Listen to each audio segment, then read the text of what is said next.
Alat yang digunakan yaitu pisau, papan iris, sendok, panci, wadah tempat lilin, benang, dan kompor.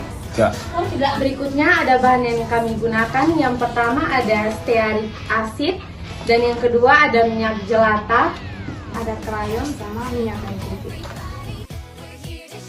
Oke, kita akan masuk dalam langkah-langkah pembuatannya. Langkah pertama, nyalakan api kompor dengan panas sedang, lalu letakkan panci di atasnya untuk memulai proses pemanasan.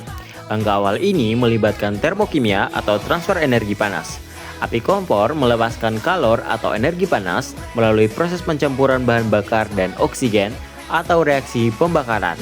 Kalor ini kemudian dihantarkan ke panci secara konduksi untuk menaikkan suhu bahan di dalamnya. Langkah berikutnya adalah memasukkan minyak jelata ke dalam panci sesuai dengan takaran kebutuhan yang telah ditentukan. Minyak jelata sebagian besar terdiri dari trigliserida atau asam lemak. Pemanasan awal pada minyak ini bertujuan untuk menurunkan viskositasnya atau membuat minyak menjadi lebih cair atau tidak kental dan memutuskan ikatan antar molekulnya yang lemah agar nantinya bisa bereaksi dan bercampur dengan bahan pengeras secara homogen atau merata.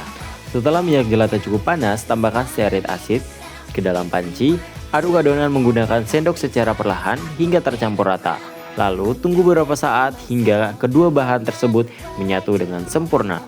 Stearik asid atau asam stearit adalah asam lemah jenuh yang berbentuk padat pada suhu ruang karena memiliki titik leleh sekitar 69-70 derajat Celcius. Memasukkannya ke dalam minyak panas akan melelehkan padatan tersebut. Karena minyak jelata dan asam stearit sama-sama bersifat non-polar, keduanya dapat saling melarutkan dengan sangat baik atau like dissolves like. Pengadukan memberikan energi kinetik yang membantu molekul asam stearit menyebar di antara rantai karbon minyak, bertindak sebagai agen pengeras yang akan mengubah wujud cair minyak menjadi padat saat dingin nanti. Langkah berikutnya, masukkan beberapa tetes minyak kayu putih sebagai agen aromaterapi, lalu segera matikan api kompor.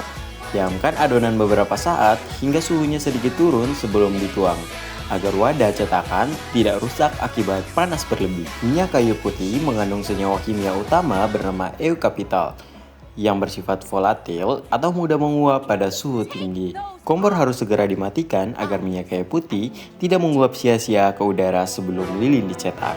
Menunggu beberapa saat, membiarkan cairan mengalami penurunan energi termal mendekati titik transisi fase cair kepadatannya agar aman saat dituang ke wadah cetakan. Tuangkan adonan lilin ke dalam wadah cetakan. Selanjutnya, tambahkan potongan krayon warna biru, kuning, dan merah sebagai pewarna, namun ini adalah langkah opsional. Lalu, aduk hingga krayon meleleh dan warnanya menyebar rata. Krayon komersial umumnya terbuat dari lilin parafin dan pigmen warna. Karena parafin juga bersifat nonpolar atau sama seperti minyak dan asam stearit. Krayon akan meleleh akibat sisa panas adonan lilin dan menyatu secara sempurna membentuk campuran homogen. Pigmen krayon akan terperangkap di dalam struktur molekul lilin. Langkah berikutnya adalah memasukkan benang katun ke bagian tengah cetakan sebagai sumbu lilin. Pastikan posisinya tegak lurus. Benang katun dipilih karena memiliki sifat kapilaritas yang baik. Katun terdiri dari serat selulosa berpori. Ketika lilin dinyalakan kelak, panas api akan melelehkan sedikit lilin padat di bawahnya. Lilin cair kemudian akan terserap naik ke atas melalui pori-pori benang katun atau gaya kapiler untuk terus mempertahankan reaksi pembakaran api. Tahap terakhir adalah mendiamkan lilin cair tersebut selama 24 jam. Proses ini diperlukan agar lilin membeku secara sempurna dan mengeras dengan stabil. Setelah 24 jam, lilin aromaterapi siap digunakan. Ini adalah proses solidifikasi atau kristalisasi, atau yang sering kita kenal sebagai perubahan wujud eksotermik, di mana bahan melepaskan panas ke lingkungan.